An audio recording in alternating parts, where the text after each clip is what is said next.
Israel যুক্তরাষ্ট্রের সঙ্গে চলমান যুদ্ধে ইসরায়েলের বিরুদ্ধে বিভিন্ন অঞ্চল লক্ষ্য করে দফায় দফায় ব্যালিস্টিক ক্ষেপণাস্ত্র এবং ড্রোন হামলা চালিয়েছে ইরান। শনিবার ইসরায়েলি সংবাদ মাধ্যম টাইমস অফ ইসরায়েলের এক প্রতিবেদনে এই তথ্য জানানো হয়েছে।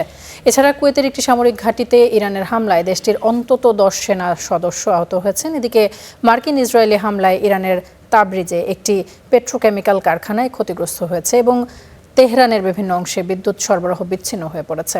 লেবাননের দক্ষিণাঞ্চলে জাতিসংঘের শান্তিরক্ষীদের একটি কন্টিনজেন্টের সদর দপ্তরে হামলায় একজন শান্তিরক্ষী নিহত হয়েছেন।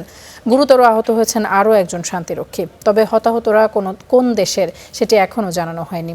অন্যদিকে কুয়েতের একটি বিদ্যুৎ এবং পানি লবণমুক্ত করার কেন্দ্রকে হামলা করে ইরানের হামলার ঘটনা ঘটেছে। এতে একজন ভারতীয় কর্মী নিহত হয়েছেন। কুয়েতের বিদ্যুৎ এবং পানি মন্ত্রণালয় এক বিবৃতিতে এই তথ্য জানিয়েছে।